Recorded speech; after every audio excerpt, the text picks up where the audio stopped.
So, can we talk about a little problem that I see? And it's not even a little problem, it's the number one problem that this sex and relationship therapist sees where it comes to dating specifically.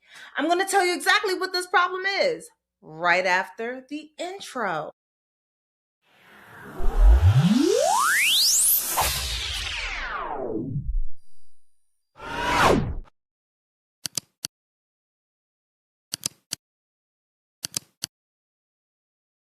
All right, y'all. Welcome back. Welcome back. Welcome back to the Daily Donna. And we are going to be talking about the number one problem that I see as a sex and relationship therapist when it comes to my folk who are trying to date. Are you ready for this? You don't know what you want. Yeah, I said it. You don't know what you want. But before we really get into it, hi, I'm Dr. Donna Oriowo. I'm a sex and relationship therapist in the Washington, D.C. metro area. I'm the author of Drink Water and Mind Your Business, a Black woman's guide to unlearning the BS and healing self-esteem. And I want to, while I have given you some credentials for this particular conversation, the other day I was doing a relationship Q&A panel at the MLK Library in DC. And this conversation that we're having is inspired from that. And because, well, I'm constantly telling people to go ahead and write a little bit of a job description, and I want to give you the tea on exactly how to do that. Now, I know I said that you don't know what you want, and you probably scoffed. You rolled your eyes. You're saying, please, baby, please. I know exactly what I want.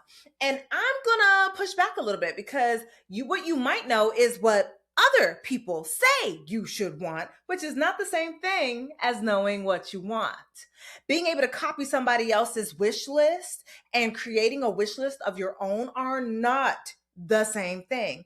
And I would even add, because I believe in a little bit of a bonus, not only do you not know what you want, you're also rushing to get to an endpoint that you haven't even considered if you want it. I said, want. I said, and I'm saying it with love, baby, always with love. So we're going to go ahead and get into it. And let's start with this. How do you get to learn the thing that you want? You are going to have to sit down with you, right? If you have been here before, if you have read my book, then you already know that I say that self-concept, what we know about ourselves, leads to self-esteem, leads to aligned opportunity. As in, you will choose things that make sense for you when you know who you are and you like who you are. Those things lead to aligned opportunity. Now, I'm going to go out here on this limb and we're going to assume that you are already in a space of aligned opportunity making, like you are ready to do the daggone thing. And to that end, I'm going to give you the same strategy that I like to give my clients. Now, mind you, I recognize that it is hella contradictory to say that relationships are not transactional and have you do this next thing. I know, but this is really to get you thinking more than anything else. And I would say that the T, baby, is that you need to go ahead and create a job description. Yes. What is the job of the person who will be your man, your woman, your lover, your partner, your person, right? I want you to think about what the job description is. Now, here's the thing. A lot of people get to the point where they just picking a bunch of traits, right? Gotta be that lady. She said something like they want a 666, right? Like 6 feet tall, six figures, and six something. I don't remember what she said, but she had me cracking up because she was the one that was playing the fool right there. But not the here nor there. That's a conversation for another day. Anyway, where it comes to creating the job description, here's the thing that you might notice. You have, number one, picked off a bunch of traits that you're looking for, but they are generally unconnected. And when I say they're unconnected, I mean they're not connected to you. They're not connected to a actual job description, nor are they connected to a job title. Sometimes we are literally just creating this wish list. And I think that that goes with doing this, swiping with our phones, where when you're doing online dating, you swipe and you swipe and you swipe and you swipe because the idea there is to give you the illusion of endless dating opportunities, of endless people that you could date. And thus it feels like shopping. So you think that if you click these criteria, that you should be able to magically find the person that fits that criteria. People are more complicated than a checklist of things that you check off. Some people have some of the qualities that you admire in one place but not in another. They have not yet universalized. Generally people do, but it doesn't mean that they are good at relationships yet, or even more specific, they wouldn't be good at a relationship with you yet. And I would say that your first job would be to know yourself so that you can have some clarity in what the hell are you even looking for. So when I say create a job description, people like to skip to the part where they're creating these traits, which I think is great. If you notice, like some job descriptions out there, they always have a description of like the type of person who would go for this job, or the type of person who would fit on our team, which I think is awesome. Except that if you skip the part where you say what you're hiring for, those traits don't frickin' matter. So start there. What is the job title? Because low key, high key, some of y'all are looking for husbands or wives, but you haven't started at basics. Are you looking immediately for a husband or wife, or are you really wanting to start with someone cool to kick it with? Right? Is that the first step with an opportunity for, I don't know, for workplace advancement? Right? I think that sometimes we have the end in mind, which is awesome. You know where you want to end up, but you haven't backtracked it to what are the steps that need to be met first prior to getting all the way out there. Love and marriage and maybe making babies, if that's what you're into, all of those things are great. But if you can't even name what you want first, it will be very difficult. And I know somebody is saying that, well, I know what I don't want. And I'm just like, I think that's cute. What you don't want can be a very long list, and ceaseless is list that never leads you to what you actually want. A way is not a destination. Okay? It's not a destination. A way, it's the equivalent of going to the airport and say, I just want to get away from here. You don't care where you go. You don't care where you're buying a ticket to as long as it's away from here. Okay, I can give you a way. But this is it's the same thing with dating, right? It's the same thing with saying what you don't want. You have said where you're trying to move away from. You have not named where you're trying to get to.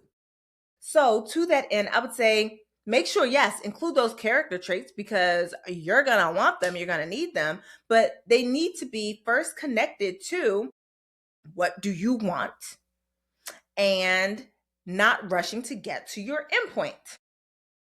So after you have a title for the job description, whether or not you're looking for someone to date with the opportunity for career advancement, whether or not, and the way I did it earlier with someone was we talked about first like someone cool to kick it with, then what's next? Then someone to date, someone to be exclusive with for a time, someone to be partnered with, to be affianced, and then finally to be married, right? There was multiple step process, and it was like, okay, you're hiring for a husband, but you haven't figured out what we're hiring for in someone just to see if they would even qualify to move to the next step. I know that we want to get to the end. And quite frankly, sometimes I think people treat dating the way they treat therapy. We want to skip to the good part.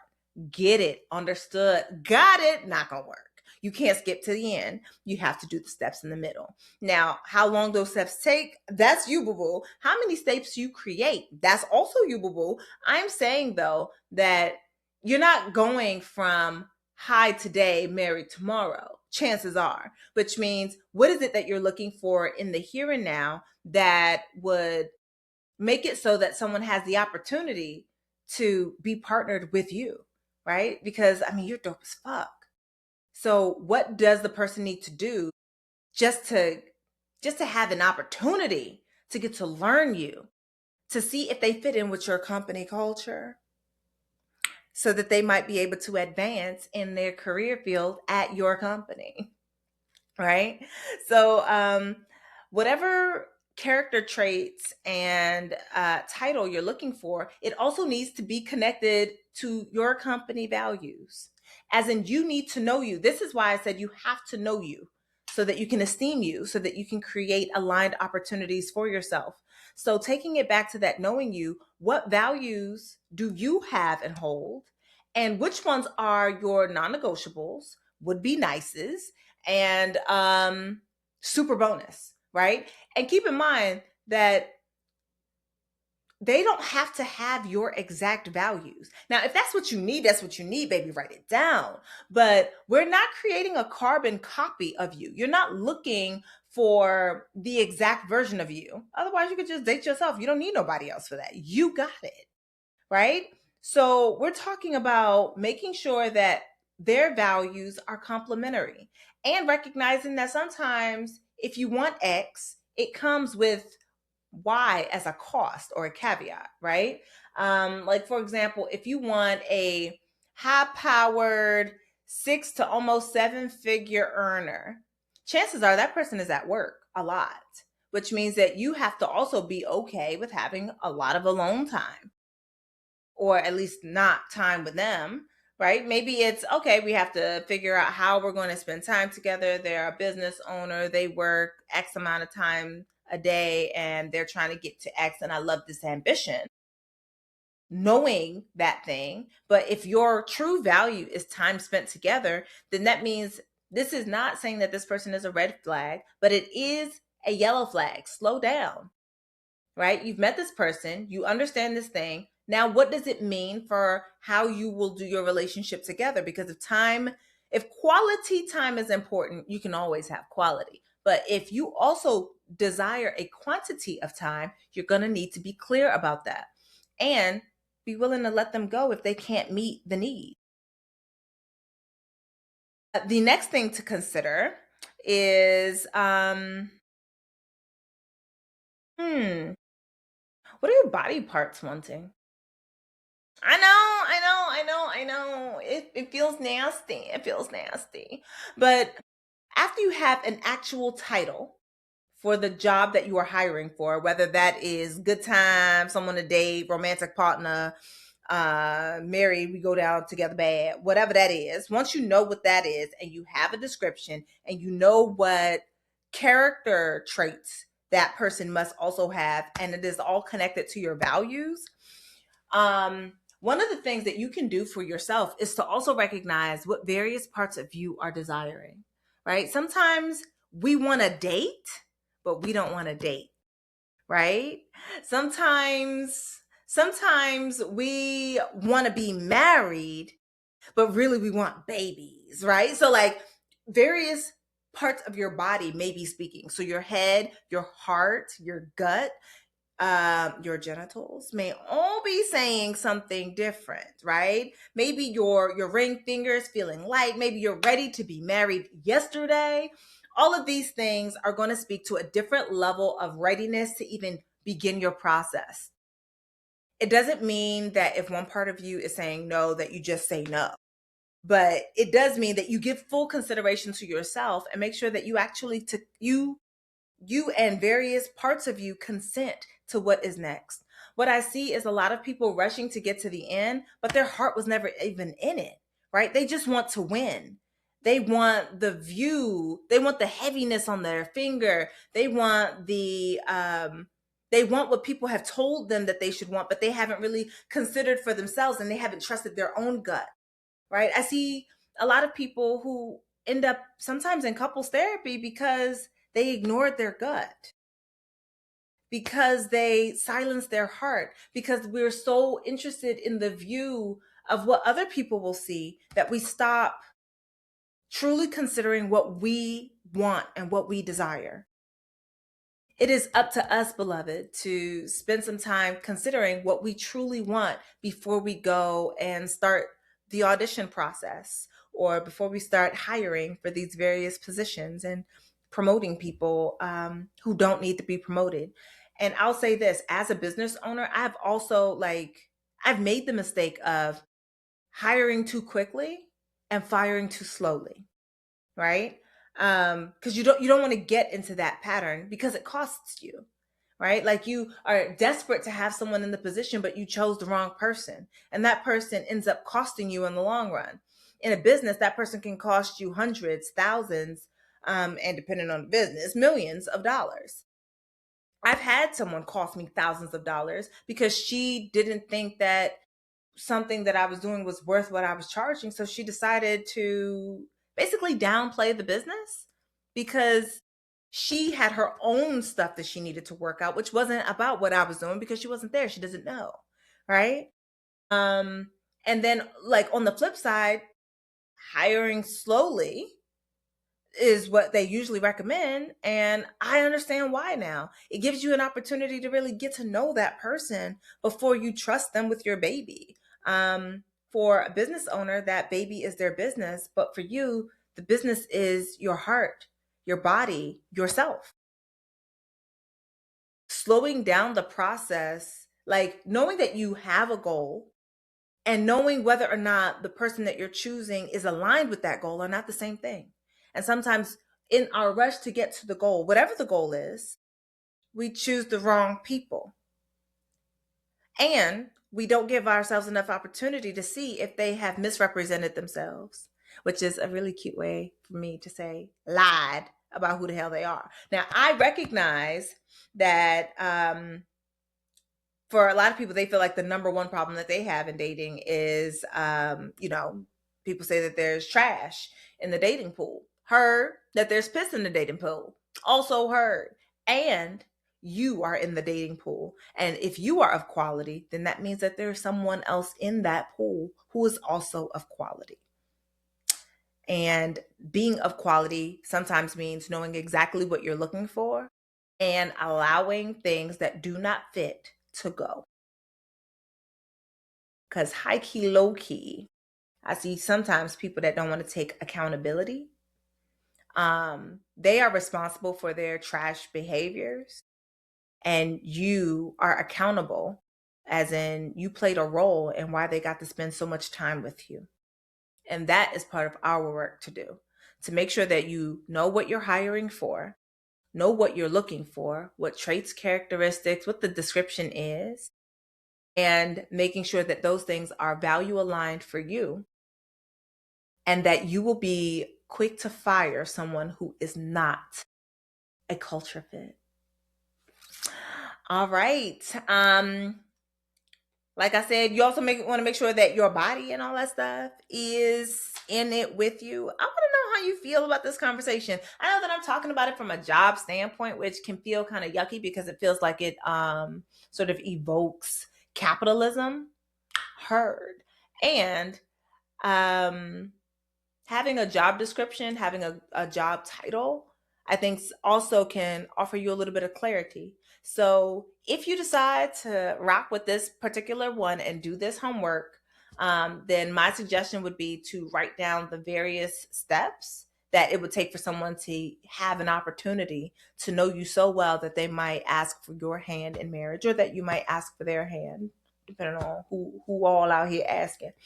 Um, so just question for you. What do you think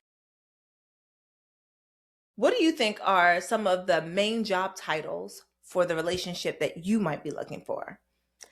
And go ahead and write a little job description in the space below, because I'm nosy and inquiring minds want to know. Thank you for taking the time to be with me for another daily with Dr. Donna, and I will see you next time. All right, bye.